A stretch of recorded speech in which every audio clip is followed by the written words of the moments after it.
हरि बोल हरे कृष्ण राधे राधे जय जगन्नाथ।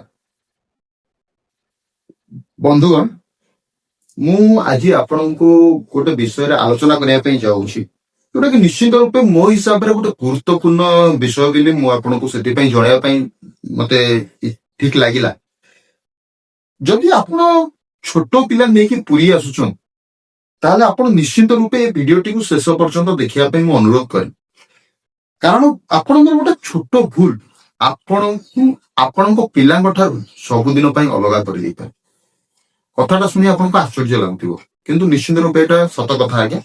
କାରଣ ଯୋଉଟା ମୁଁ ଆପଣଙ୍କୁ ଜଣେଇବା ପାଇଁ ଚାହୁଁଛି, ଏଇଟା ନିଜେ ମୋ ସହିତ ଘଟିଛି। ମୁଁ ସେଇଥିପାଇଁ ଆପଣଙ୍କୁ ଏଇଟା ମୁଁ ସେୟାର କରିବା ପାଇଁ ଚାହିଁଲି। ଏଇଟା ମୁଁ ଆପଣଙ୍କୁ ଜଣାଇବା ପାଇଁ ଚାହିଁବି, ଗତକାଲି ପାଖାପାଖି ରାତି 10ଟା 15 ଭିତରେ ହବ, ମୁଁ ସିଂହଦ୍ୱାର ଫ୍ରଣ୍ଟରେ ବସିଥାଏ। ଆମର ସେଠି ଗୋଟେ ମଠ ଅଛି, ନାଁଟା ଠିକ ସେ ମନେ ପଡୁନି, ମଙ୍ଗୁ ମଠ ବୋଧେ। ମୁଁ ସେଠି ବସି ମାଳା ଜପୁଥିଲି। ତାପରେ ମୁଁ ଦେଖିଲି ଯେ ସିଂହଦ୍ୱାର ପଟୁ ବୋଧେ ମାନେ ଲୋକ ଛାଡିବା ଆରମ୍ଭ କଲେଣି। ମୁଁ ସେଇ ହିସାବରେ ମୁଁ ସବୁବେଳେ ମୋ ରୁମ ଟା ହଉଛି ପଶ୍ଚିମ ଦ୍ୱାର ଦେଇ ଗଲେ ମୋ ରୁମ ପଡୁଛି। ତ ମୁଁ ଗାଡିଟା ସବୁବେଳେ ପଶ୍ଚିମ ଦ୍ୱାର ପାଖରେ ଡବଲ ଲକ୍ କରିକି ସେଇଠି ଯୋଉ ମୋବାଇଲ ଷ୍ଟାଣ୍ଡ ଅଛି ସେଇଠି ମୋବାଇଲ ରଖେ, ଏବଂ ପଶ୍ଚିମ ଦ୍ୱାର କିମ୍ବା ଦକ୍ଷିଣ ଦ୍ୱାର ପଟେ ମୁଁ ଏଣ୍ଟ୍ରି କରେ ମନ୍ଦିର ଭିତରୁ। ମୁଁ ଗାଡି ଡବଲ ଲକ୍ କରୁଛି, ଡବଲ ଲକ୍ କଲେ ଚେନ୍ ଲକ୍ କରୁଛି। ଚେନ୍ ଲକ୍ କରିବା ଭିତରେ ଦକ୍ଷିଣ ଦ୍ୱାର ଆମର ଯୋଉ ପରିକ୍ରମା ହେଇଛି, ପରିକ୍ରମା ପ୍ରକଳ୍ପ ପରିକ୍ରମାର ଯୋଉ ପାଚେରୀ ଅଛି, ସେଇ ପାଚେରୀ ଦେଇକି ଗୋଟେ ଛୋଟ ଛୁଆ କାନ୍ଦି କାନ୍ଦି ଦୌଡ଼ିକି ଆସୁଛି ଆମର ଦକ୍ଷିଣ ଦ୍ୱାରରୁ ପଶ୍ଚିମ ଦ୍ୱାର ଆଡୁ। ଯୋଉଟା ଆପଣ ଜାଣିପାରୁଥିବେ, ଯୋଉ ଟର୍ଣ୍ଣିଂ ପଏଣ୍ଟ ରହୁଛି, ଯୋଉ ବୁଝିପାରୁଥିବେ ଯୋଉମାନେ ପୁରୀ ଆସିଛନ୍ତି। ଏବଂ ଦକ୍ଷିଣ ଦ୍ୱାର ଏବଂ ପଶ୍ଚିମ ଦ୍ୱାରର ଯୋଉଟା ମୁଁ କହୁଛି ରୁଟଟା, ବାହାର ପଟ ମେଘନାଥ ପାଚେରୀ ପାଖରେ ଯୋଉ ଆମର ରହୁଛି, ମେଘନାଥ ପାଚେରୀ ପରେ ଆମର ପରିକ୍ରମା ପ୍ରକଳ୍ପ, ତା ପରେ ଯୋଉ ପାଚେରୀଟା ରହିଛି, ସେଇ ପାଚେରୀ ଦେଇକି ଯୋଉଠି ଗାଡି ସବୁ ଥୁଆ ହଉଛି। ତ ମୁଁ ଚେନ୍ ଲକ୍ କରିବା ଭିତରେ ଗୋଟେ ଛୋଟ ଛୁଆ, ବୟସ ପାଖାପାଖି ହବ 6 ରୁ 7 ବର୍ଷ, ସେପଟୁ ଦୌଡ଼ି ଦୌଡ଼ି କାନ୍ଦି କାନ୍ଦି ଆସୁଥାଏ। ସେ କଣ କିଛି କହି ଚାଲିଥାଏ, ମୁଁ ଯୋଉଟା ବୁଝିପାରିଲିନି, କିନ୍ତୁ ଏତିକି ବୁଝିଲି ମମି ମମି। ମୁଁ ସେଇ ହିସାବରେ ମୁଁ ଗାଡି ଚେନ୍ ଲକ୍ କଲି। ଆଉ 2 ଜଣ ପାଖାପାଖି 30-32 ବର୍ଷ ବୟସ ହବ, 2 ଜଣ ଲୋକ ଯାଉଥିଲେ। ଲୋକ ମତେ ମାନେ ସେମାନେ ଦେଖିକି ତାକୁ ହସିଲେ, ଯେ କଣ ଏମିତି ହଉଛି। କିନ୍ତୁ ମୁଁ ପିଲାଟାକୁ ଦେଖିଲା ପରେ ତା ଜଣା ପଡିଲାନି ଯେ ସିଏ ମାନେ କିଛି ତାର ମେଣ୍ଟାଲ ଇଏ ଅଛି କି ସେମିତି କିଛି ନାହିଁ। ମତେ ଲାଗିଲା ନିଶ୍ଚିତ ରୂପେ ପିଲାଟି କିଛି ଅସୁବିଧାରେ ଅଛି। ତ ସେଇ ହିସାବରେ ମୁଁ ମାନେ ପିଲାଟିକୁ ଗଲି, ମୋ ଗାଡିଟା ଲକ୍ ଯୋଉ କରୁଥିଲି, ଲକ୍ ଟାକୁ ମୁଁ ମାନେ ଲକ୍ କରିସାରି ମୁଁ ପିଲାଟାକୁ ସଡନଲି ତା ହାତଟାକୁ ଧରି ପକେଇଲି। ମୁଁ ତ ପଚାରିଲି, ବାବା କଣ ହେଇଛି ବେଟା? ସେ କଣ କିଛି କହିଲା, କାନ୍ଦୁଥାଏ, କିଛି କହିଲା ଯୋଉଟା କି ମୁଁ ବୁଝିପାରିଲିନି। ମୁଁ ତାପରେ ତାକୁ ମୁଁ ହିନ୍ଦୀରେ ପଚାରିଲି, ବେଟା କ୍ୟା ହୁଆ है? बस तापर से मम्मी मम्मी मतलब मुझे क्या मम्मी खो गया है आपका? ना आप खो गया ना, मम्मी बस कांदिला। नाम पचार, आपका नाम क्या है? से हिंदी भी बुझता है, ସେ ହିନ୍ଦୀରେ ହିଁ ଜବାବ ଦଉଥାଏ, କିନ୍ତୁ ଓଡିଆରେ କିଛି ବୁଝିପାରୁନି। କିନ୍ତୁ ସିଏ ଓଡିଆ ପିଲା, ତାଙ୍କର ମତେ ଲାଗୁଥାଏ ଯେ ତାଙ୍କର କଥାବାର୍ତ୍ତା ଆମର ଏଇ ଭୁବନେଶ୍ୱର, କଟକ ଭୁବନେଶ୍ୱରରୁ ସେ ମାନେ ପ୍ରାୟ ଭୁବନେଶ୍ୱର ଲୋକ ହିଁ ତାଙ୍କର ବୋଧେ ସେ ଆସିଥିଲେ, ତାଙ୍କ ଫ୍ୟାମିଲି। ତ ସେଇ ହିସାବରେ ମୁଁ ତାକୁ ପଚାରିଲି, आपको पापा का नाम क्या है? ଓ ସେଇ ମତଲବ ମାନେ ଠିକ ସେ କହିପାରିଲାନି। ସେମିତି କଣ କହିଲା ମୁଁ ବି ବୁଝିପାରିଲିନି। ତାପରେ ତାଙ୍କୁ ମୁଁ ପଚାରିଲି, ବେଟା ପାପା କା ନମ୍ବର याद है? ସେ ଫାଷ୍ଟ 4ଟା ଲେଟର 974 ଏମିତି ସମଥିଙ୍ଗ ତାର କହିଲା। ତାପରେ ମୁଁ ମୋ ମୋବାଇଲ ଟା ବାହାର କରି ତାକୁ ଦେଲି। ଛୋଟ ପିଲା ଆଜିକାଲି ଏକ୍ସପର୍ଟ ମୋବାଇଲରେ, ତ ସେ ମୋବାଇଲ ଟାଇପ କଲା, ସେ ସେଇ 4ଟା ନମ୍ବର ହିଁ ଟାଇପ କଲା। ତାପରେ ଆଉ ମନେ ପଡିଲାନି ତାର। ତାପରେ ମୁଁ ତାକୁ ପଚାରିଲି, ବେଟା କ୍ୟା हुआ है? ତାକୁ ମୁଁ ଆରାମରେ ତାକୁ ବସିଲି, ତାକୁ ଟିକେ ତାକୁ ଇଏ କରିକି ବୁଝେଇ, कुछ नहीं होगा बेटा, आप चिंता मत करो। ତାପରେ ମାନେ ଇଏ ତ ସେ ପିଲାର ଇଏ ରହିଲା। ମୁଁ ତା ମାର ଅବସ୍ଥାଟା ମୁଁ ଆପଣଙ୍କୁ କହୁଛି। ମୁଁ ଯେତେବେଳେ ତା ମାଙ୍କ ପାଖକୁ ପହଞ୍ଚିଲି, ମୁଁ ସେଇଟା ଆପଣଙ୍କୁ କହୁଛି କଣ ହେଇଥିଲା ତାଙ୍କ ମାଙ୍କର। ମାନେ ମୁଁ ଯେତେବେଳେ ତାଙ୍କ ମାଙ୍କର ସେପଟେ ସେ 2 ଥର ସେନ୍ସଲେସ୍ ହେଇଗଲେଣି। ମାନେ ଯାହା ବି ହେଲେ ଗୋଟେ ପୁଅ, ତାଙ୍କର ପୁଅ ହଉ କି ଝିଅ ହଉ, ତାଙ୍କର ପିଲାଟା ଯଦି ମା ପାଖରୁ କୁଆଡେ ହଜି ଯାଉଛି, ଏଇଟା ତ ଗୋଟେ ଛୋଟିଆ କଥା ନୁହେଁ ନା। ତ ତାଙ୍କ ମା 2 ଥର ସେନ୍ସଲେସ୍ ହେଇଗଲେଣି। ମତେ ଲାଗୁଛି ତାଙ୍କର ମାନେ ଯେତେବେଳେ ସେ ମନ୍ଦିର ଦର୍ଶନ ସାରି ଫେରିଛନ୍ତି, ଛୋଟ ପିଲାଟା ଦକ୍ଷିଣ ଦ୍ୱାର ପଟେ ସେ ବାହାରି ଆସିଛି। କେମିତି କଣ ମିଷ୍ଟେକଲି ହାତ ଖସି ଯାଇଛି, କିନ୍ତୁ ତାଙ୍କ ଫ୍ୟାମିଲି ପଶ୍ଚିମ ଦ୍ୱାର ଦେଇକି ଆସିଛନ୍ତି। ଯେତେବେଳେ ପଶ୍ଚିମ ଦ୍ୱାର ଗେଟ୍ ପାଖରେ ଠିକ ଯୋଉଟା ମାନେ ପୋଲିସ ଯୋଉ ପଟେ ଛାଡନ୍ତି, ସେଇଠି ତାଙ୍କ ଫ୍ୟାମିଲିଙ୍କର ମନେ ପଡୁଛି ପିଲାଙ୍କ କଥା। ତ ସେଇଠି ତାଙ୍କ ମା ଯେତେବେଳେ ଖୋଜିଛନ୍ତି, ତ ଆମର ଧନ୍ୟବାଦ ଦେବି ପୁରୀ ପୋଲିସ ପ୍ରଶାସନ ଭାଇ ମାନଙ୍କୁ। ସାଙ୍ଗେ ସାଙ୍ଗେ ସେମାନେ ପୁରା ତତ୍ପର ହେଇଯାଇଛନ୍ତି। ତାଙ୍କ ଫ୍ୟାମିଲିଙ୍କ ପାଖରୁ ପୁଅର ଫଟୋ ଆଣିକି ଟୋଟାଲ ମାନେ ତାଙ୍କ ଗ୍ରୁପରେ ମାନେ ସେ ସେୟାର କରିଛନ୍ତି। ତା ସହିତ ସବୁ ଦ୍ୱାରର ମାନେ ଏକ୍ସଟ୍ରା ଫୋର୍ସ ଯୋଉମାନେ ଅଛନ୍ତି ସମସ୍ତଙ୍କୁ କାମରେ ଲଗେଇ ଦେଇଛନ୍ତି ଯେ ମନ୍ଦିର ଭିତରେ ଖୋଜ ପିଲାଟି କୁଆଡେ ଗଲା। ତ ତା ସହିତ ବି ସିସିଟିଭି ବି ଚେକ୍ ହଉଛି। ତ ଏତେ ଲୋକ ଭିତରେ ଏତେ ସବୁ ମାନେ ଏତେ ଜଲ୍ଦି ସେମାନେ କରିଛନ୍ତି, ଯୋଉଟା କି ବହୁତ ବଡ ଇଏ କଥା। କିନ୍ତୁ ସମୟ ଲାଗିଛି। ସମସ୍ତେ ଭାବିଛନ୍ତି ପିଲାଟି ଯେହେତୁ ତାଙ୍କ ଫ୍ୟାମିଲି ମନ୍ଦିର ଭିତରୁ ବାହାରକୁ ଆସିଛନ୍ତି, ତ ସମସ୍ତେ ଅବଶ୍ୟ ଭାବିଛନ୍ତି ଯେ ନାଇଁ ପିଲାଟି ମନ୍ଦିର ଭିତରେ ଅଛି ତ ମିଳିଯିବ। ତ କିନ୍ତୁ କାହା ମାଇଣ୍ଡରେ ଆସିନି ଯେ ପିଲାଟା ମନ୍ଦିର ବାହାରକୁ ପଳେଇ ଆସିଛି। ତ ସେଇ ହିସାବରେ ସେଟା ଜଗାର ମାନେ ଇଏ କି ଭଗବାନଙ୍କର ଲୀଳା। ପିଲାଟାକୁ ଯେହେତୁ ମାନେ ମୋ ପାଖକୁ ଆଣିକି ପହଞ୍ଚେଇଲେ ପ୍ରଭୁ, ତ ସେଇ ହିସାବରେ ମୁଁ ଯେତେବେଳେ ତାଙ୍କୁ ଏସବୁ ପଚାରିଲି, ଯେତେବେଳେ ଦେଖିଲି ନାଇଁ ପିଲାଟି କିଛି କହିପାରୁନି କି କିଛି ବି ମାନେ ତାର ରେସ୍ପନ୍ସ କିଛି ନାହିଁ, ମାନେ ଯୋଉଟା କି ତା ବାପା ମାଙ୍କ ଭିତରେ ପହଞ୍ଚିବା ପାଇଁ ମତେ ମାନେ ସହାୟକ ହବ। ମୁଁ ସଡନ ଦେଖିଲି ଚାରିପଟକୁ, ମୁଁ କହିଲି ମୁଁ କଣ କଲି, ସେଠି ଜଣେ ମ୍ୟାଡାମ କିଛି ଦୂରରେ ଜଣେ ମ୍ୟାଡାମ ପୋଲିସରେ ମାନେ ଯୋଉ ଅଛନ୍ତି ଆମର ଜେଟି ଜଗନ୍ନାଥ ଟେମ୍ପୁଲ ପୋଲିସ ଯୋଉ ଅଛନ୍ତି, ସେ ଫୋନରେ କଥା ହଉଥିଲେ। ସିଏ ସାଙ୍ଗେ ସାଙ୍ଗେ ମୁଁ ସବୁ ତାଙ୍କ ପାଖରେ ପହଞ୍ଚିଲି। ମୁଁ କହିଲି ମ୍ୟାଡାମ ଜୟ ଜଗନ୍ନାଥ। ହଁ ଜୟ ଜଗନ୍ନାଥ। କୁହନ୍ତୁ। ମ୍ୟାଡାମ ଏ ପିଲାଟା ହଜି ଯାଇଛି। ସିଏ ଆଶ୍ଚର୍ଯ୍ୟ ହେଇଗଲେ, ଆରେ ଆପଣଙ୍କୁ କେଉଁଠି ମିଳିଲା?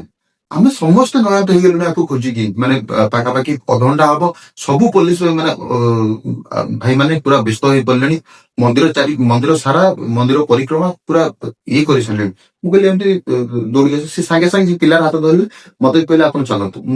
ମତେ ସେ ପିଲାକୁ ନେଇକି ପଶ୍ଚିମ ଦ୍ୱାରର ଠିକ ଦ୍ୱାର ପାଖରେ ତାଙ୍କ ମା ବସିକି ସେଠି କାନ୍ଦୁଛନ୍ତି।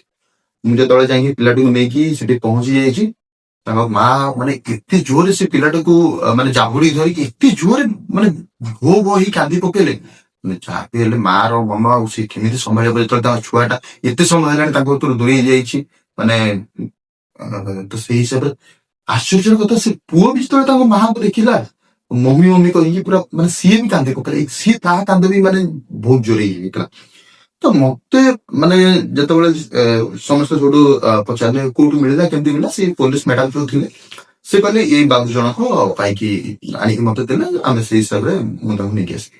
ତାଙ୍କ ଫ୍ୟାମିଲିର ଯୋଉ ବି ଲେଡିଜ 2-3 ଜଣ ଥିଲେ ତାଙ୍କ ଇଏ ପାଖରେ, ମାନେ ସେ ତାଙ୍କ ମାଙ୍କ ପିଲାର ମାଙ୍କ ପାଖରେ, ସିଏ ସବୁ ମତେ ତାଙ୍କୁ ଜଣେ କହିଲେ, ଦେଖ ବାବା ତମେ ତ ମୋଠୁ ସାନ ହବ, ମୁଁ ତମକୁ ଧନ୍ୟବାଦ ତ ଦେଇପାରିବିନି। ସିଏ ତା ଭିତରେ ବି ହାତ ଯୋଡି ସାରିଲେଣି। ମୁଁ ତାଙ୍କୁ କହିଲି ମାତାଜୀ ଦେଖନ୍ତୁ, ଆପଣଙ୍କର ମାନେ ମୁଁ ବି ଆପଣଙ୍କ ପୁଅ ବୟସ, ତ ଏଇଟା ଜଗାର ଲୀଳା। ଆପଣଙ୍କ ପୁଅ ହଜିଗଲା, ସେ ମୋ ଦ୍ଵାରା ଆପଣଙ୍କ ପାଖକୁ ତାକୁ ଫେରେଇ ଯାଆନ୍ତା। ଏଇଟା ହଉଛି ଜଗାର ଲୀଳା। ଆପଣ ସେଥିପାଇଁ ମତେ ହାତ ଯୋଡିବା କିଛି ଦରକାର ନାହିଁ, କି ଧନ୍ୟବାଦ ଦବା ବି ଦରକାର ନାହିଁ। ଯଦି ଧନ୍ୟବାଦ ଦଉଛନ୍ତି, ଆପଣଙ୍କ ପୁଅ ମିଳିଯାଇଛି, ଆପଣ ଜଗାକୁ ଦିଅନ୍ତି। ଆଉ ଜଗା ଦୁଆରକୁ ଆପଣ ଆସିଛନ୍ତି, ତାକୁ ଦର୍ଶନ କରି ଫେରୁଛନ୍ତି। ଏମିତି କେବେ ବି ହବନି ଯେ ଆପଣ ଏଠୁ ମାନେ ମନ ଦୁଃଖରେ ଫେରିକି ଯିବେ। ତା ମା ସାଙ୍ଗେ ସାଙ୍ଗେ ମାନେ ସେଠୁ ତାଙ୍କ ଯୋଉ ଏତେ ଯୋଉ କାମୁଥିଲେ, ସିଏ ମାନେ ତାଙ୍କ ମୋ ହାତ ଧରି ପକେଇକି ମତେ ବହୁତ ବହୁତ ଧନ୍ୟବାଦ କହି ମାନେ ସେ ମାନେ କାନ୍ଦି ପକେଇଲେ ମତେ ଧରି। ତ ମତେ ବି ଟିକେ ମାନେ ଇଏ ଲାଗିଲା। ମୁଁ କହିଲି ନାଇଁ ମାତାଜୀ ଦେଖନ୍ତୁ, ପୁଅ ତ ମିଳିଗଲା, ଆପଣ କାହିଁ ବ୍ୟସ୍ତ ହଉଛନ୍ତି। ତ 2 ମିନିଟ ଭିତରେ ସାଙ୍ଗେ ସାଙ୍ଗେ ଆମର ଯୋଉ ସେଠି ପୋଲିସ ଭାଇ ଯିଏ ଥିଲେ ସାଙ୍ଗେ ସାଙ୍ଗେ ଆଲର୍ଟ କରିଦେଲେ, ତାଙ୍କ ଗ୍ରୁପରେ ମେସେଜ କରିଦେଲେ ପିଲାଟି ମିଳିଯାଇଛି। ତ ସବୁ ଯୋଉ ଚାରିଦ୍ୱାରର ଯୋଉ ପୋଲିସ ମାନେ ଥିଲେ, ଯୋଉ ଖୋଜାଖୋଜି କରୁଥିଲେ, ସମସ୍ତେ ଆସି 2 ମିନିଟ ଭିତରେ ୱିଥ ତାଙ୍କର ଅନ୍ୟ ଯୋଉ ଫ୍ୟାମିଲି ମେମ୍ବର ଥିଲେ 8-10 ଜଣ ଆସିଲେ, 2-3 ଜଣ ତାଙ୍କ ମାଙ୍କ ପାଖରେ ଲେଡିଜ ଥିଲେ, ଆଉ ସମସ୍ତେ ଯାଇ ପିଲାକୁ ଖୋଜୁଥିଲେ। ତ ସମସ୍ତେ ଯେତେବେଳେ ହେଇଗଲେ ଆସିକି ପହଞ୍ଚିଗଲେ ପଶ୍ଚିମ ଦ୍ୱାର ପାଖରେ। ତ ସମସ୍ତେ ତାଙ୍କ ଫ୍ୟାମିଲି ମେମ୍ବର ପିଲାଙ୍କୁ ଦେଖି ପୁରା ମାନେ ଜଗନ୍ନାଥଙ୍କୁ ସେଠି ମୁଣ୍ଡିଆ ମାରିକି ଧନ୍ୟବାଦ ଜଣେଇଲେ। ପୋଲିସ ଭାଇ ମାନେ ଆସିକି ମତେ ତାଙ୍କ ଭିତରୁ ମତେ 2-3 ଜଣ ଧନ୍ୟବାଦ ଭାଇ, ଆଉ ଆପଣଙ୍କ ପାଇଁ ପିଲାଟି କହିଲେ ଆଜ୍ଞା ଦେଖନ୍ତୁ, ଆପଣ ମାନେ ହଉଛନ୍ତି ମାନେ ମୁଖ୍ୟ ଯେ ମାନେ ଜଗା ଆପଣଙ୍କୁ ସେଇ ଭାଗ୍ୟ ଦେଇଛି ଯେ ଆପଣ ସବୁଦିନ ଜଗାକୁ ଦର୍ଶନ କରିପାରୁଛନ୍ତି। ଆଉ ଏଇ ସବୁ ଅସୁବିଧା ହେଲେ ତାର କେମିତି ସମସ୍ୟାର ସମାଧାନ ଆପଣ କରିପାରୁଛନ୍ତି। ଆଉ ଏଇଟା ତ ମାନେ ହୁଏତ ମୋର ଭାଗ୍ୟ କି କଣ, ପିଲାଟିକୁ ମୋ ପାଖରେ ପହଞ୍ଚେଇଲେ, ମୁଁ ଆଣିକି ତାଙ୍କ ମାଙ୍କ ପାଖରେ ପହଞ୍ଚେଇଲି।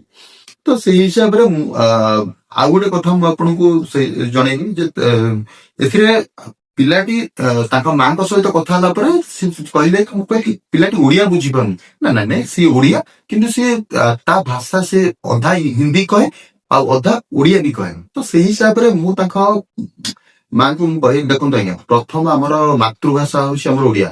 ଆପଣ ଓଡିଶାରେ ରହୁଛନ୍ତି, ପିଲାଙ୍କୁ ଫାଷ୍ଟ ଓଡିଆ ଶିଖାନ୍ତୁ। କାରଣ ଆଜି ମୁଁ ଯେତେବେଳେ ପିଲାଙ୍କୁ ତା ବାପାଙ୍କ ନାଁ, ନିଜ ନାଁ ଏସବୁ ପଚାରିଲି, ସେ ଠିକ ସେ କିଛି ଓଡିଆରେ ବୁଝି ପାରିଲାନି। ଆଉ ତାଙ୍କର ସେ ଜଣେ ରିଲେଟିଭ ଥିଲେ କି ମାନେ ବଡ ମା କି କଣ ହେବେ ମାନେ ପିଲା, ସେ କହିଲେ ବାବା ଇଏ ମାନେ ପିଲାଟି ସବୁବେଳେ ସେ କାର୍ଟୁନ ହରିକା ଦେଖେ, ଆଉ ସେ ହିନ୍ଦୀର ହିଁ ସବୁବେଳେ ଦେଖେ, ତ ସେ ହିନ୍ଦୀ ପ୍ରତି ଆକ୍ୱେଣ୍ଟେଡ ହେଇଯାଇଛି, ଆଉ ଇଂଲିଶ ମିଡିୟମ ସ୍କୁଲରେ ପଢୁଛି। ତ ସେଥିପାଇଁ ଟିକେ ଓଡିଆ ଉପରେ ତାର ମାନେ ଟିକେ ଏତେ କମ ଇଏ ରହୁଛି, ଠିକ ସେ ଓଡିଆ କହିପାରୁନି। ତ ସେଇ ହିସାବରେ ମୁଁ ସମସ୍ତଙ୍କୁ ଅନୁରୋଧ କରିବି ଯେ ଆମ ପିଲାମାନଙ୍କୁ ପ୍ରଥମେ ଆମ ନିଜର ଭାଷା ଶିଖାନ୍ତୁ। କାହିଁକି ନା ଯଦି ଆଜି ଭଗବାନଙ୍କ କୃପା ସେ ପିଲାଟା ମିଳିଗଲା, ତ ଆମେ ଯଦି ଆମ ନିଜ ଭାଷା ଆମେ ଜାଣିଥିବା, କି ଠିକ ଅଛି ହିନ୍ଦୀ ବି ହଉ, ଯୋଉ ଭାଷାଟା ଆମେ କହୁଛେ କ୍ଲିୟରଲି ତାଙ୍କୁ ବୁଝିବା ଦରକାର। ଆଉ ପିଲାମାନଙ୍କୁ ନିଜ ନାଁ, ନିଜ ଆଜିକାଲି ତ ସମସ୍ତେ ଇଏ କରୁଛନ୍ତି ନିଜ ବାପାଙ୍କ ନାଁ କିମ୍ବା ଇମର୍ଜେନ୍ସି କଣ୍ଟାକ୍ଟ ନମ୍ବର ପିଲାଙ୍କ ଦ୍ୱାରା ଏଇଟା ମୁଖସ୍ଥ କରେଇଥାନ୍ତେ। ଆଜିକାଲି ଦୁନିଆରେ ତ ବହୁତ ଫାଷ୍ଟ ହେଇଗଲାଣି, ତ କିଛି ବି ଅସୁବିଧା ହେଲେ ଆଟଲିଷ୍ଟ ଆମେ କଲ୍ କରି ତ ଇଏ କରିପାରିବା।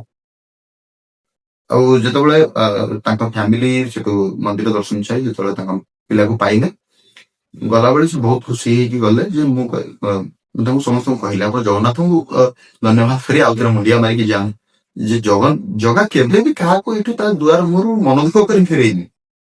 ନିଶ୍ଚିତ ରୂପେ ଆପଣ ବି ଯାଆନ୍ତୁ, ପୁଣି ଆଉଥରେ ବି ଆପଣଙ୍କୁ ଜଗା ଡକେଇବ, ଡୋରି ଲଗେଇବ, ଆପଣ ଆସିବେ। ଆଉ ପିଲାକୁ ଟିକେ ସାବଧାନର ସହିତ ଆପଣ ଇଏ କରିଥିବେ। ଆଜିର ମାନେ ମୁଁ ବି ସମସ୍ତଙ୍କୁ ଅନୁରୋଧ କରିବି, ଯଦି ବି ଆପଣ ଛୋଟ ପିଲା ନେଇକି ଆସୁଛନ୍ତି, ଆପଣ ଛୋଟ ପିଲାଟିକୁ ନଜରରେ ରଖନ୍ତୁ। କାରଣ ମୁଁ ମନ୍ଦିର ଭିତରେ ମୁଁ ସବୁଦିନ ମନ୍ଦିର ଯାଉଛି, ମନ୍ଦିର ମୁଁ ଯେତେବେଳେ ଯାଉଛି ଛୋଟ ପିଲାମାନଙ୍କୁ ଛାଡି ଦେଉଛନ୍ତି, ଲୋକମାନେ ଛୋଟ ପିଲା ଏଠି ଖେଳୁଛନ୍ତି, ମନ୍ଦିର ଭିତରେ ଦୌଡୁଛନ୍ତି ଏପଟ ସେପଟ, ଠିକ ଅଛି ସେ ସବୁ ତାଙ୍କୁ ଖେଳିବାକୁ ଦିଅନ୍ତୁ, ଇଏ କରିବା, କିନ୍ତୁ ତାଙ୍କ ଉପରେ ନଜର ରଖନ୍ତୁ। କାରଣ ଟିକେ ନଜର ହଟିଗଲା ପରେ ଛୋଟ ପିଲାଟା କୁଆଡେ ଚାଲିଯିବ। ନାଇଁ ଏଠି ଯେ ସେମିତି ଆମର ମାନେ ଆମ ସହରଟା ଏମିତି ନୁହେଁ ଯେ ଏଠି ମାନେ ଯୋଉ କହନ୍ତି ପିଲା ଚୋର ବୁଲୁଛନ୍ତି ଯେ ଧରି ନେଇଯିବେ, ସେମିତି ନୁହେଁ। କିନ୍ତୁ ଆମ ହୁଏତ ସେଇ ଯୋଉ କିଛି ସମୟ ପର୍ଯ୍ୟନ୍ତ ତ ଆପଣଙ୍କୁ ତ ସେତିକି କଷ୍ଟ ହବନି, ସେଇଟା ମୁଁ ଆପଣଙ୍କୁ କହିବାକୁ ଚାହୁଁଛି। ନିଶ୍ଚିତ ରୂପେ କେମିତି ଲାଗିଲା କମେଣ୍ଟ ମାଧ୍ୟମରେ ଜଣେଇବେ। ରଖୁଛି। ଜୟ ଜଗନ୍ନାଥ। ହରେ ବୋଲ, ହରେ କୃଷ୍ଣ, ରାଧେ।